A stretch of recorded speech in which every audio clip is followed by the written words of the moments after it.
he's taking on the Hawk here. Barry Hawkins staying on after that 3-1 defeat to Kyron Wilson. Neil Robertson very chatty this morning. All very relaxed. The first frame, Neil Robertson. Here we go then.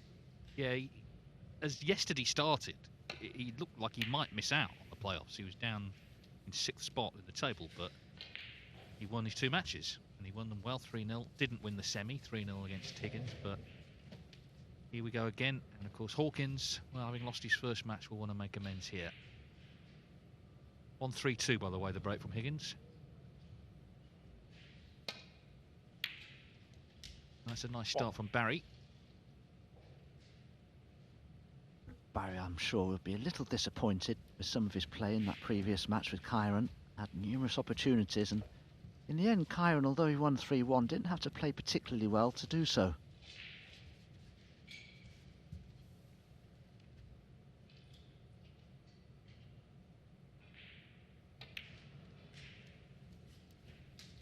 Yeah, highest break 40 from Kyron Wilson, so it wasn't most fluent display, but anyway, on to the next match. Hawkins, very much a veteran in the Championship League. He won't be concerned like losing his first match.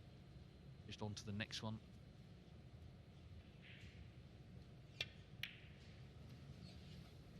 World ranking has just slipped a little in recent times. He's down to 15. And that's because 2 years ago he got to the Players' Championship final. Those points come off, so... of course, won a ranking event this season, but that was back in August.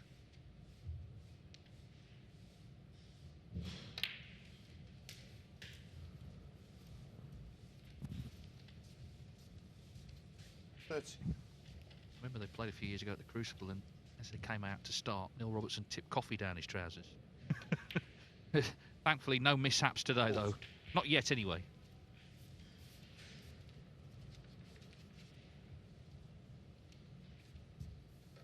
I should make it clear, they were his own trousers, not Barry's.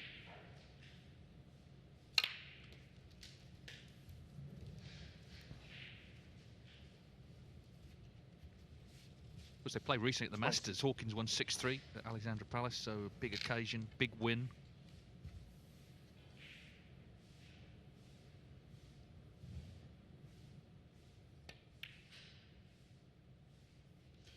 Yes, we all know of Neil Robertson's struggles over the last season and a half or so.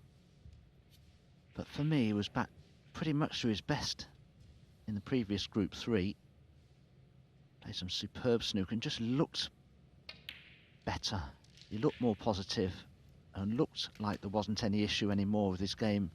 Let's see what sort of performance he can put in this Group 4. He'll be a little tired with all the matches he's played, but he is pretty fit, Neil.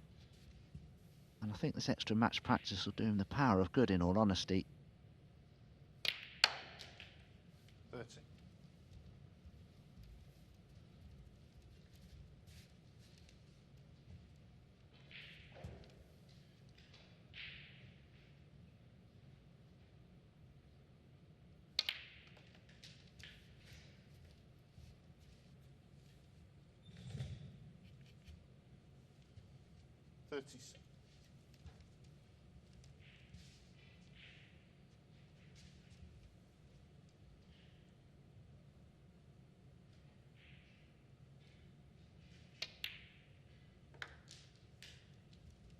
$38.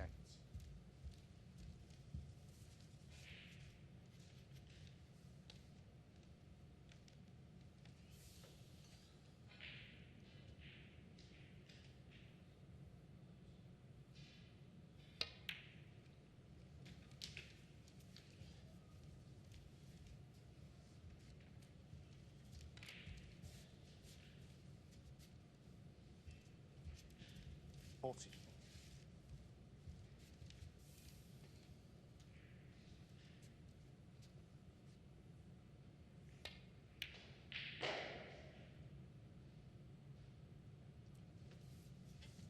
Oh dear.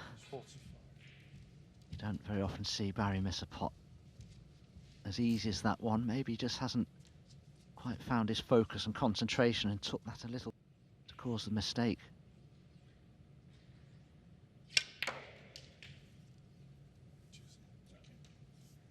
That's a pretty good effort from Neil. Not easy to judge a shot like that, playing a direct screw back. Both these players, of course, left-handed.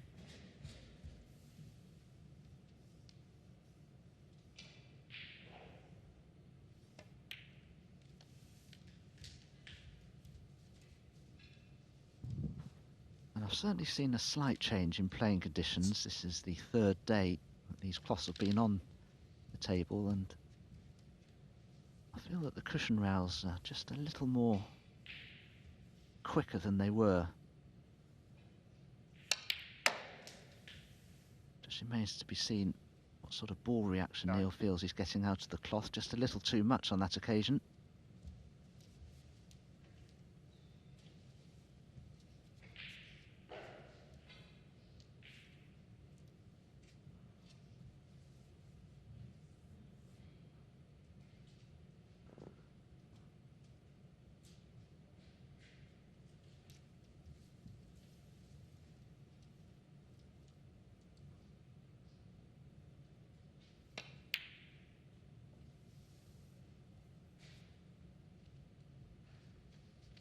Well, Neil Robertson, no. could have blocked the pocket there, but didn't.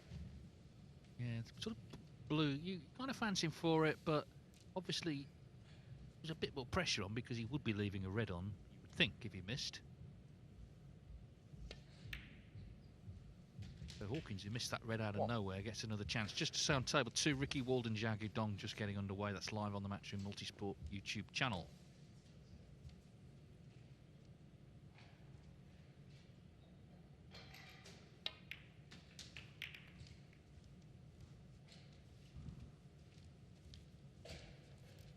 I don't think that could have finished any more awkward for Barry Hawkins. 6. Had he been right-handed, the red below the cue ball would be easily cuttable.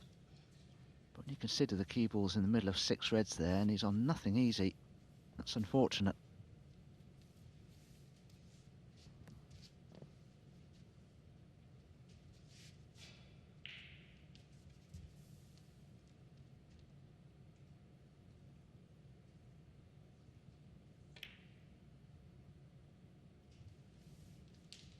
Seven.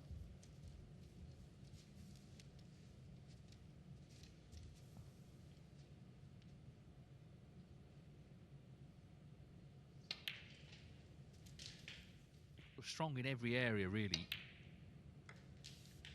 50. Fine technique, and had some big wins, so in the last year or so, particularly obviously the European Masters. The tournament he won, he beat Trump, and of course we know how well he's done since then.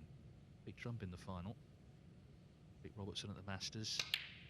Of course, wasn't at the Crucible last year, didn't qualify, was out the 16, and he was in the position Neil Robertson's like to be in this year. I mean, to go to the English Institute of Sport in Sheffield and feeling, you know, I really shouldn't be here. This is not where I should be, and of course he didn't get through. Jack Jones beat him, 20. and then at the Crucible, Jack Jones beat Neil Robertson in round 2. Anyway, should have won this frame. Snooker's required. So that roll of the cue ball really just slightly overdid it. Robertson left himself, rather than an easy bulk colour, the long blue, which he missed, and Hawkins has done the rest. 25.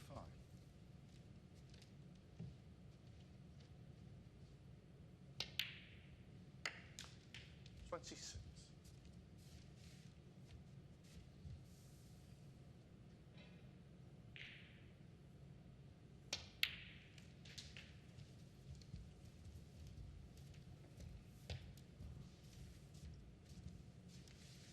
32.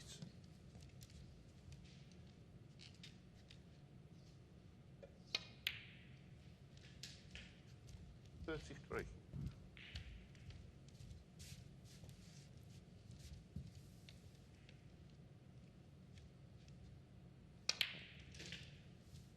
'Projected Crucible seedings, Hawkins is actually 17 now, so that's with obviously it's points that will still go on before then. But obviously he is again in that position where he could be going back to the qualifying.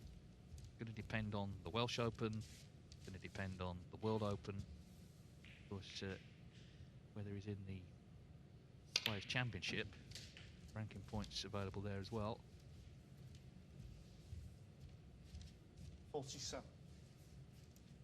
I can't afford to think too much about all that though. Just try and win matches, and then the rest of it takes care of itself, really.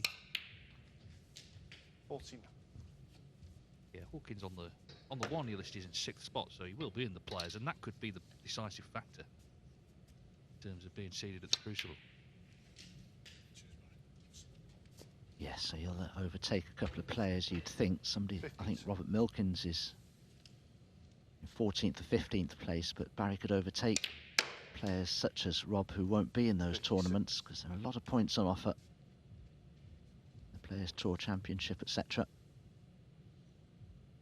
Yeah, the Tour is top 12, so obviously likely to be in that as well, and then he should be okay. 61. Anyway, that's all to come. Right now, he's played a nice frame. Having missed that red out of nowhere, you can forget about the mistake because he wasn't punished for it. Neil Robertson missed the long blue, 67. and Hawkins has gone about this with his usual efficiency. 74 on the A nice first round. Barry 74 break, higher than any of the breaks we saw in the first match. Barry Hawkins leads Neil Robertson 1-0.